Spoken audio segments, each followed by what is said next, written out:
I want to tell you about 123 Ready TV. If you have an Android or a Windows device, like a phone or tablet or a computer, then this application is for you. Now, I watch movies and TV shows from all around the world almost every night, and I'm telling you, without any hesitation, this program is the best thing that I've ever purchased for $20. It is easy to install. You have to have Wi-Fi and the internet service, but if you have those things, this program is fantastic. So go to oldtimeradiodvd.com today and take advantage of this incredible product. It is the best I've ever seen. 123 Ready TV. Buy it today at oldtimeradiodvd.com. You'll be glad you did.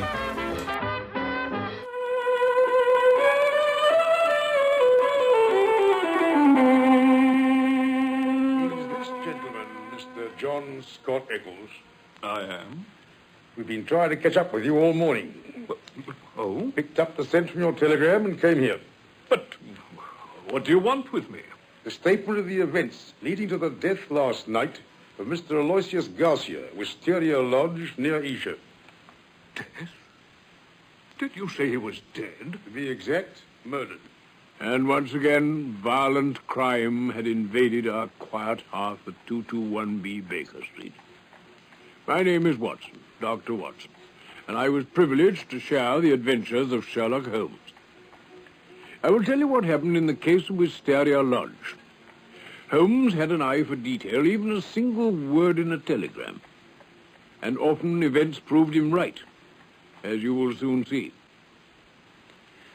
Different facets attract different people to the fascinating life of Sherlock Holmes. For some, it's his dash and incurable romanticism. For others, the richness and texture of his lifestyle, his cool, analytical mind, or the masterful way in which he weaves a trap for the guilty. Whatever you like best in the master, it's enjoyable taking a Holmesian approach to problems. It makes the ordinary something special, be it in business decisions or diagnosing that ping under the bonnet of your Morgan Plus 4, or in establishing a logical path to follow in any endeavor. You may see a little of Holmes in you, and you may be quite right. For you Sherlock Holmes aficionados, Barclays Bank has a special touch. Your personal checks will be honored with a cameo of the master himself, imprinted in the top left corner of each check. Stop and see Barclays for special Sherlock Holmes checks, for free of commission traveler's checks, and for a world of distinctive banking services with a masterful touch. Barclays Bank International, the English bank with an American accent, 208 South LaSalle, Chicago, and the world. I suppose, Watson, we must look upon you as a man of letters. Oh, thank you, Holmes. Then how would you define the word grotesque? Strange, remarkable. Well, surely there's more to it than that. Some underlying suggestion of the tragic and the terrible, for instance? Perhaps. Why? The very word grotesque puts me on the alert. Listen to this telegram.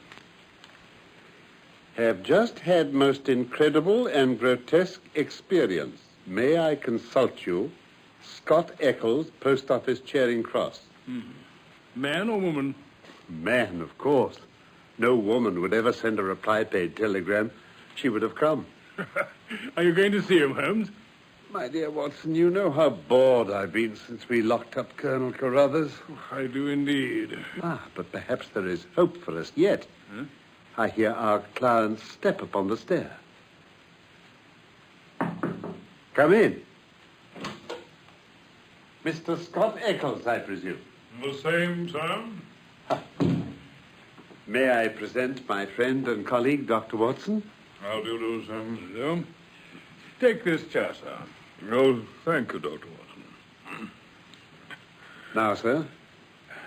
Mr. Holmes, I have had a most singular and unpleasant experience. Outrageous. Never in my life have I been placed in such a situation. I must insist upon some explanation. Oh, from me? No. You must obtain it for me. Private detectives are a class with whom I have absolutely no sympathy, but having heard your name... Oh, confound it. I have no other engagements. Watson, do you mind, if you please? Certainly. Inspector Gregson. Doctor. Good afternoon, Mr. Holmes. Good afternoon, Gregson. This is Inspector Bain, Surrey Constabulary. Very pleased to meet you, Mr. Holmes. I am pleased to meet you, Inspector. But I must point out Is this gentleman Mr. John Scott Eccles? I am. We've been trying to catch up with you all morning. Oh? Picked up the scent from your telegram and came here. But what do you want with me? The statement to the death last night of Mr. Aloysius Garcia, Witeria Lodge, near Esher. Death? Did you say he was dead? To be exact, murdered. What? A letter was found in his pocket, from which we know you had planned to spend last night in his house. Oh, so I did. Oh, you did you? Now, wait a bit, Gregson. All you desire is a plain statement, is it not? Yes, but I must warn Mr. Scott Eccles that it may be used in evidence. Yes. Mr. Eccles was going to tell us about it when you entered the room. Now, I suggest that you and Inspector Baines take those 2 chairs, and we will listen together. Thank you. Watson, a brandy and soda for Mr. Scott Eccles. I am a bachelor, but I'm of a sociable turn, and I have a large number of friends. At the house of one of them recently, I met a young Spaniard named Garcia, very cultivated and pleasant, and we struck up a friendship. Well, he invited me to spend a day or two at his house. That is Witeria Lodge, between Esher and Oxshott. Go on. I was not particularly keen to do so, but he pressed me very hard, and at length I accepted. And I went there yesterday evening. I found it a fair-sized place, though rather tumble down. My host had 2 servants, a swarthy young chap who took my bag, and a cook who I never saw. The cook was supposed to be a marvel, but the dinner was poor and badly served. How dreadful. My host seemed moody and nervous throughout it. I can tell you I wished I could have thought of some excuse for going straight back home. Am I going too quickly, Inspector? No, carry on. When we had just finished eating, the servant handed Garcia a note, and that seemed to make him even worse. He made no pretense at conversation, just sat there smoking nervously. At 11 o'clock, I was glad to go to bed. Some time later, Garcia looked in at my door. The room was dark at the time, and asked me if I'd rung. I said that I'd not. He apologized for having disturbed me so late. What time would that be? 1 o'clock, he told me. But now I come to the amazing part, the grotesque part, Mr. Holmes. We're all eager to hear, sir. When I woke this morning, it was broad daylight, nearly 9 o'clock by my watch. I sprang up and rang for the servant. There was no response. I rang again and again. Nothing happened, so I threw on my clothes and ran downstairs. But, gentlemen, go where I would in that house, there was not another soul to be found. Extraordinary thing. A unique experience, so far as I know. What did you do then? Well, I hurried up to town. I went to the friend at whose home I had met Garcia, but he proved to know him only slightly and couldn't help me. So I telegraphed you, Mr. Holmes, and came here as soon as I'd had your reply. And that is all you can tell us? Everything. I'm bound to say that it agrees very closely with the facts in our position. Now, that note you say arrived at dinner. Did you see what became of it? Yes, Garcia screwed it up and threw it into the fire. True again. Hey, Mr. Bain? Quite true, but he threw it a bit too hard. I picked it out unburned from the back of the grate. That argues a very thorough search on your part, Mr. Bain. Oh, it's my way, sir, it's my way. Shall I read it? Pray do.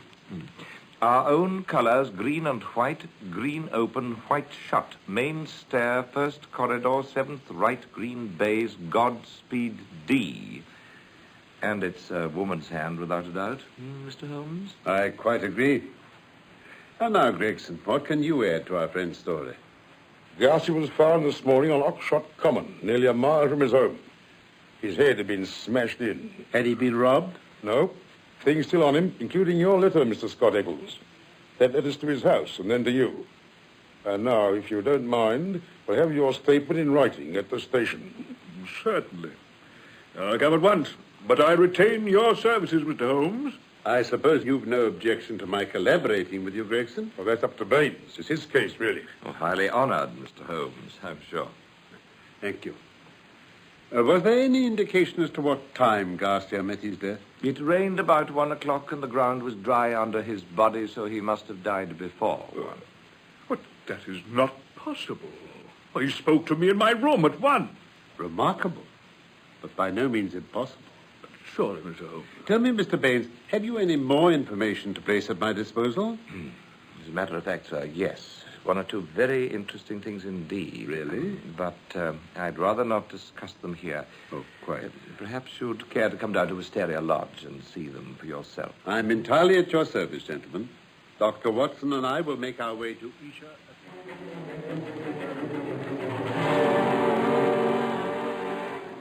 Let us take it link by link, Watson. Firstly, I see something odd about the relationship between Scott Eccles and this young Spaniard. Really? I see nothing in Scott Eccles that would make him likely to be congenial to a quick-witted Latin. He's not particularly intelligent. He's pompous, solemn, and respectable.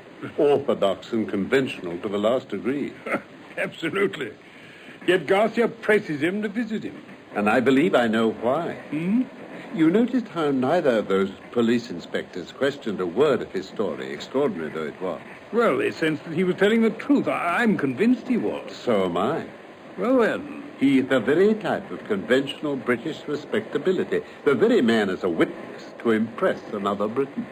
You mean Garcia wanted him there to use him for an alibi? Exactly. Now, suppose for argument's sake that the inhabitants of Wisteria Lodge, Garcia and his 2 sons, were confederates in some intended crime. The attempt is to come off, say, before 1 o'clock.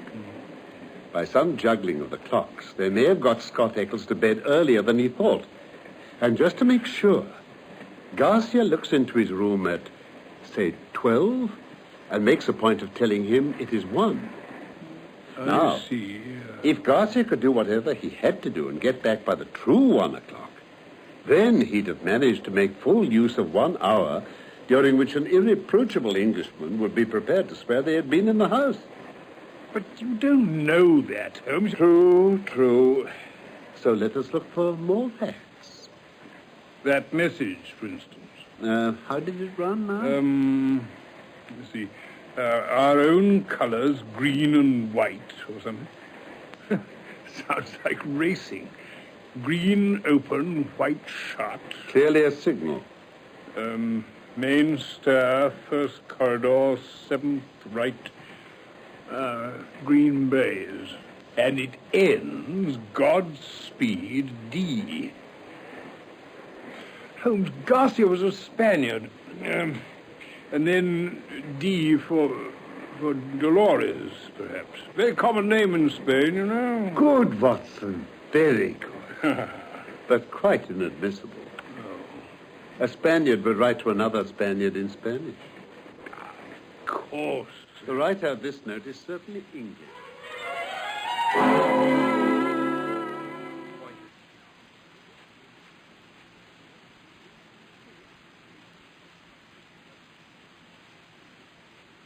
You're listening to The Adventures of Sherlock Holmes, being brought to you from the BBC over WFMT in Chicago, presented by Barclays Bank International, now offering Barclays traveler's checks free of commission, offering no-charge checking with a $300 minimum balance, offering you always a friendly cup of tea, and if you like, for your personal checks, a cameo of Sherlock Holmes imprinted in the top left corner.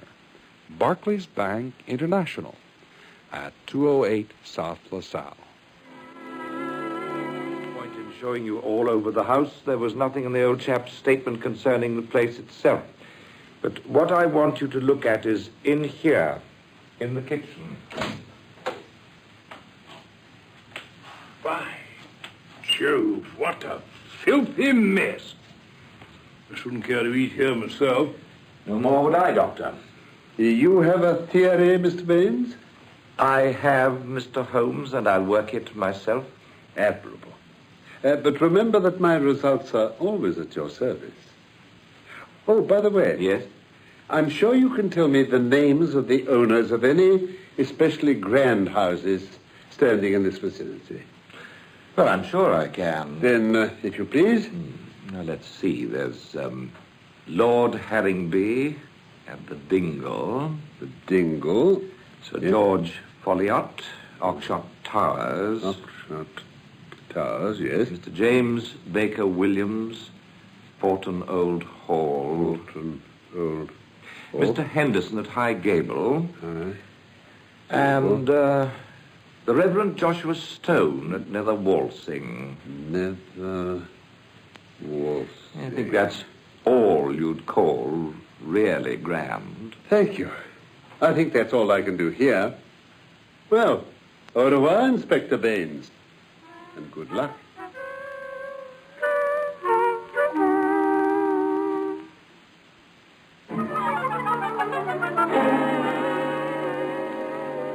Are we going back to town, Holmes?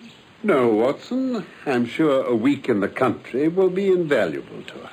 Oh, why? It's very pleasant to see the first green shoots upon the hedges and the catkins on the hazels once again. With a spud, a tin box, and an elementary book on botany, there are instructive days to be spent.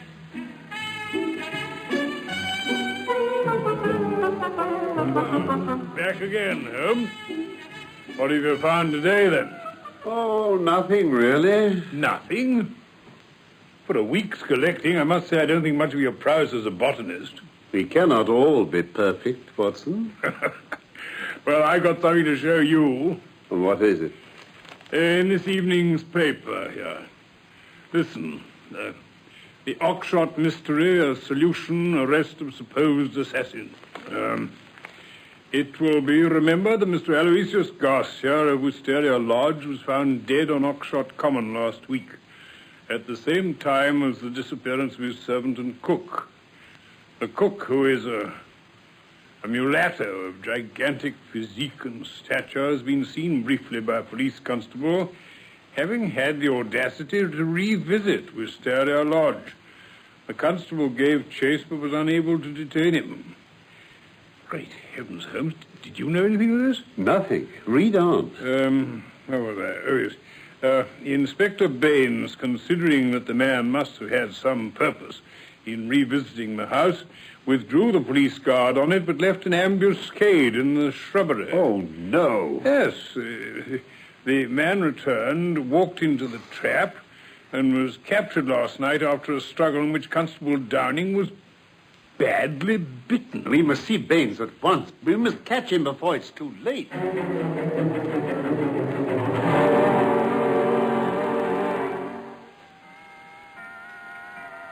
Watson? I may want your help tonight. Ah, that's more like it. The case has been simple enough, but there are surprising difficulties in the way of an arrest. Baines doesn't seem to be finding it difficult. To begin with, Garcia arranged for Scott Eccles to spend that night in his house. It was Garcia, therefore, who had some criminal enterprise in hand. Not necessarily criminal, surely. Only a man with a criminal enterprise wishes to establish an alibi. So we may ask ourselves again, who is the person most likely to have taken Garcia's life? My answer is the person against whom the criminal enterprise was directed. Yes, I think you're on safe ground there, Holmes. We can see now a reason for the disappearance of Garcia's household. They were all Confederates in this unknown crime. If it came off successfully, then Garcia could return home, safe from suspicion, because Scott Eccles' evidence could show that Garcia had been in the house at the crucial time. Yes, of course. But the attempt was a dangerous one.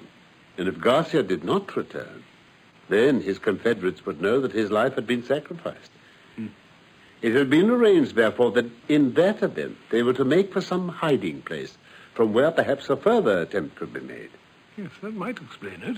The next point is that note received by Garcia at dinner. It indicates a Confederate at the other end. Now, where was the other end?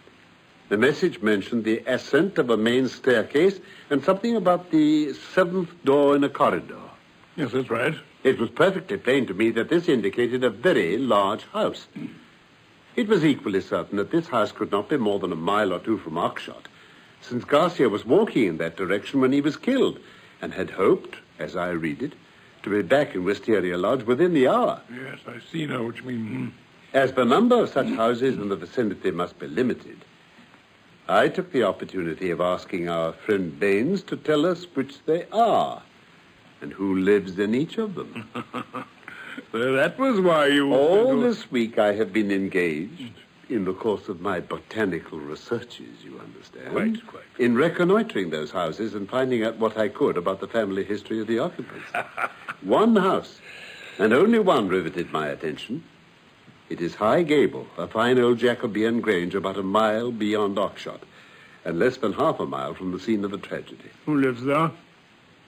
A Mr. Henderson, by all accounts a curious man, Watson, to whom curious adventures might befall. Oh? Why? I managed to meet him on a plausible pretext, though I believe he had some suspicions of me.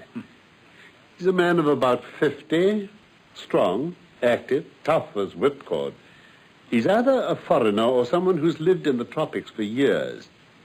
His friend and secretary, Lucas, is definitely a foreigner, a little wily, cat-like man. So you see, Watson, we have two sets of foreigners in this business. One at High Gable, the other at Wisteria Lodge. And it could be a complete coincidence. But there's another person in the Henderson household who may be even more important to us. Henderson has two children, and their governess is an Englishwoman, a Miss Burnett. Holmes, where on earth did you find out all this? As Baines remarks, we all have our systems. Mine enabled me to find one John Warner, late gardener of High Gable, sacked by Henderson in a moment of temper. He proved a willing talker. Evidently. But where does all this information take us? Assuming this household to be that upon which Garcia's interest was focused, and that the letter to Garcia was written by a woman, as Baines agreed. Ah, Miss Burnett. Who else? At any rate, we may take it as an hypothesis. Yes, but I mean to say perhaps Miss Burnett and Garcia were... Miss Burnett's age and character, Watson, make it certain that any love interest in our story is out of the question. Oh. No. If she wrote the note, she was presumably Garcia's friend and confederate. In that case, she might be expected to harbor some bitterness and hatred against those who killed him. But now we come to the sinister fact that Miss Burnett has not been seen by anyone since the night of the murder. But Holmes... No, she's utterly vanished. Great heavens. She may have been killed, too. She may be a prisoner. But there's nothing to support us in applying to a magistrate for a warrant. No. No.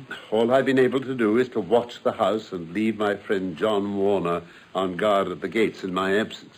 But Holmes, she may be in danger of her life. I mean, if the law can do nothing, then we must take the risk ourselves. Well said, my dear fellow. That's why I said I shall need your help. Her room is accessible from the top of an outhouse. We shall approach it tonight and see if we can strike at the very heart of the mystery.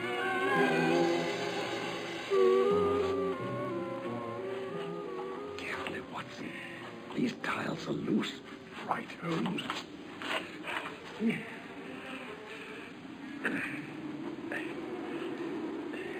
This is our window. There's no light inside. I think we shall be safe to enter. Now then, where's my knife? Right. There we are. Good. Now, I'll go first.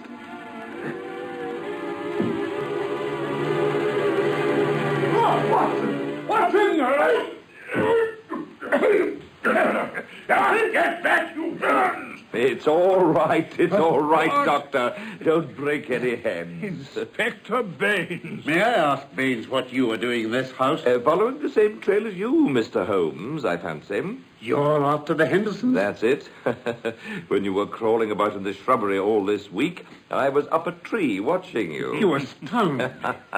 But why did you arrest the mulatto? I knew that Henderson wouldn't make any more moves while he thought our eyes were on him, so I arrested the wrong man to make him believe we were off his track. Inspector, you will rise high in your profession. You have instinct and intuition. Thank you, sir. Only, I'm afraid it hasn't all gone too well. Why not? Well, as I'd been waiting for them to do, Henderson and his people have skipped it, but we've lost them. All of them? All except Miss Burnett. What? They had drugged her, ready to take her with them.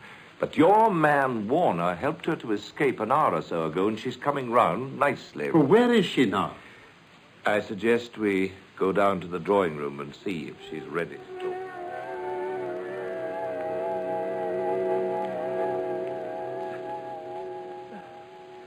Burnett was my maiden name, Mr. Holmes.